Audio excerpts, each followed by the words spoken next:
Are you going to help me?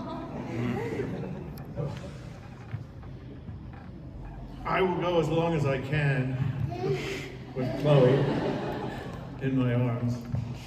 I have 10 grandchildren and have been very fortunate. Yeah, maybe you better go there with mommy.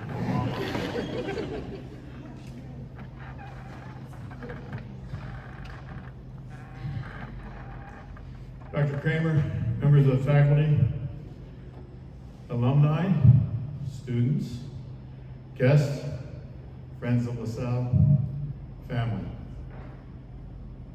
I appreciate being here. I can't tell you how much this means to me. Zeb has already covered half of the family, but the other half of the family that is not here includes my other son.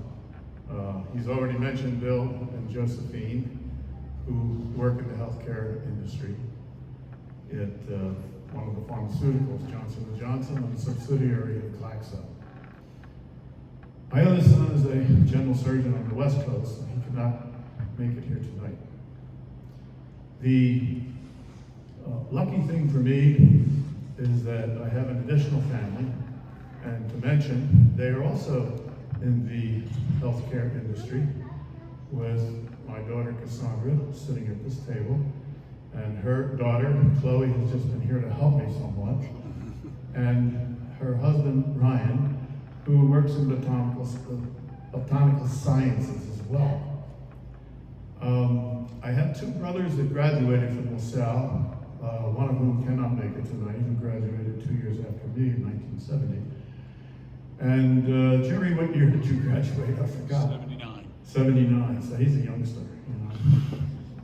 And my brother Jack, who, along with Jerry, is in a not quite healthcare field. They are lawyers, but we won't hold that against them.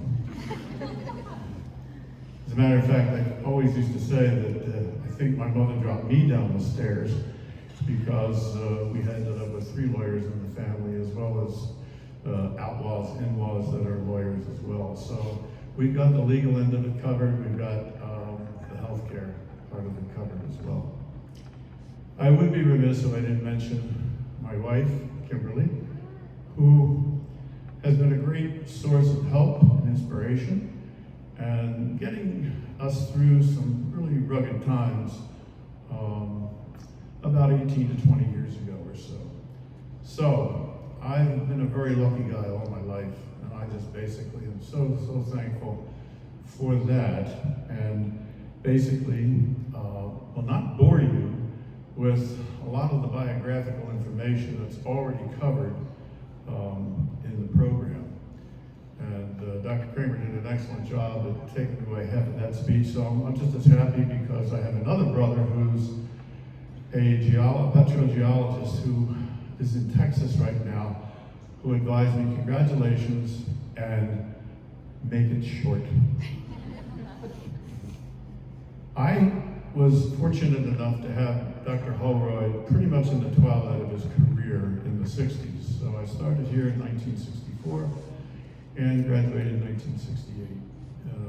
Most of you don't remember that at that time, there was another war in progress for this country called Vietnam, and basically we didn't know where we were going with regard to education at that time. But one thing's clear and sure was that I was always interested in medicine, and I inherited that desire from my father, who graduated from Northeast Catholic High School in 1938, but unfortunately was not able to attend college right away because he didn't have the money. So he worked for 3 years and then started LaSalle in the early 40s and met Dr. Holroyd at that point in time, who had been here several years at that point. The war interrupted his education. He basically was a prisoner of war during World War II. But when he came back to Philadelphia, having survived the plane crash and being a prisoner, was able to return to LaSalle and then finished his education in 1948. He had met Dr. Holroyd in the early 40s, as mentioned, and basically we considered Dr. Holroyd not only a wonderful teacher, but also a friend of the family. There are some things I think I can tell you that are not in the bio of Dr. Holroyd. So that is what makes some what I have to say a little interesting. At least it's interesting to me, because you knew there was going to be a great deal of respect for this professor when he walked into your classroom with his black academic robe on, and you were looking at him like, wait a minute, none of our other instructors or teachers or professors do this, but that's what he did, because that was his culture as a teacher. In addition, he had a pointer that was about 6.5 feet long. In those days, we did not have laser pointers. We used charts on the blackboard, charts like I was reviewing earlier this evening.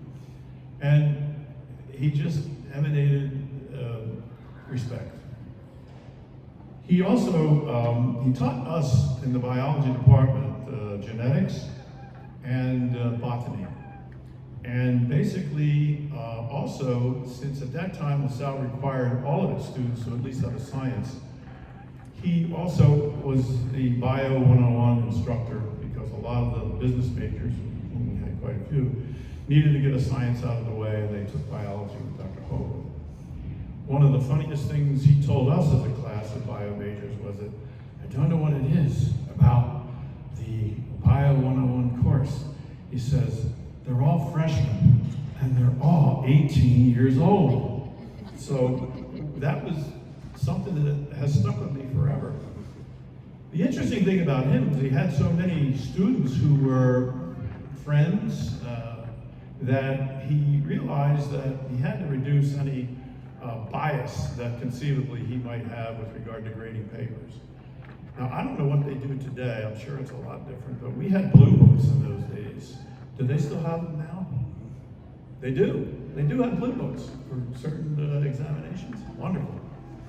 Well, Dr. Holroyd didn't want your name on the blue book. And the reason for this was because he wanted to remove bias as best possible. So what he would do is have a numeric system that the numbers would have to match. And what he would do is have you write your name on one side of the ticket, and that ticket would be separated from the numbers he would get, and he would only grade the blue books by the number. He didn't know who the person writing material in the blue book was. And he would take the group of tags with numbers and student names, and he would hand them to one of our students who would safeguard that particular thing until it was time for him to advise what the grades were going to be and would match the numbers, and then he would find out who the names were with the numbers, so that he took bias out of the issue totally. The only problem with that was, for one of the examinations that we had, a student forgot the cards, the tickets. So there we were, all waiting to see what our grade was going to be for the genetics test, and we basically had to wait another day to find that out. Now, I don't remember who that student was. I could never admit that it was me, but I don't think it was, but to be honest with you, at this point in time, I'm not sure I can remember that or not. We were fortunate to invite Dr. Holroyd to lunch in the latter part of the 60s. And one of my siblings, who is not here, who lives in Arizona presently, was about 4 years old at that time, since I was the eldest of the 8.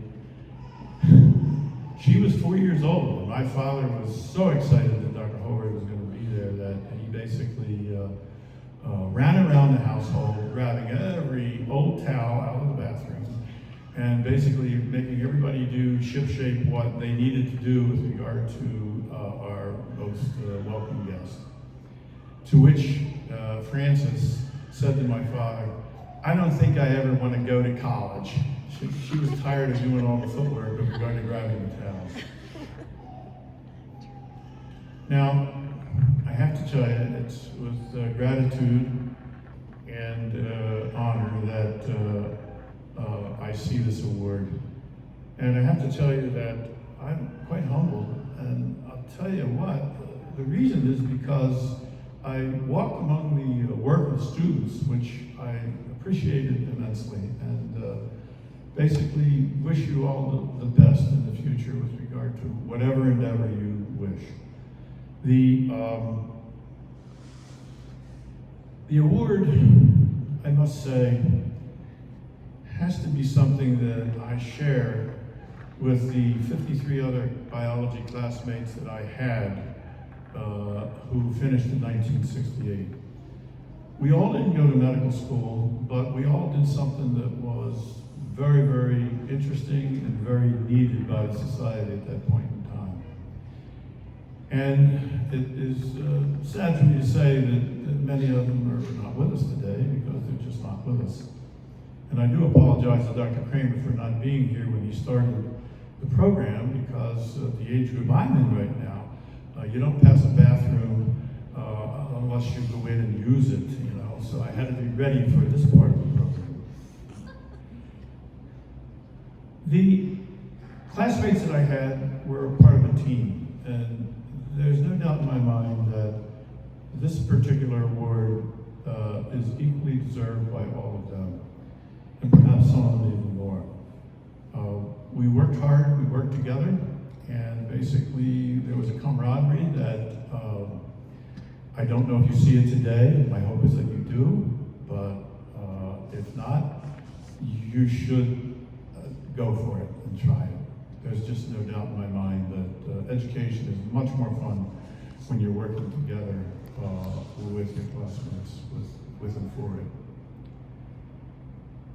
I would like to say that the luck that I've had is not all luck, because the LaSalle Foundation in education that I received was enough that I could compete, if you want to call it that, at the graduate school level in medical school with students from all over the country and all over the top undergraduate schools in the nation.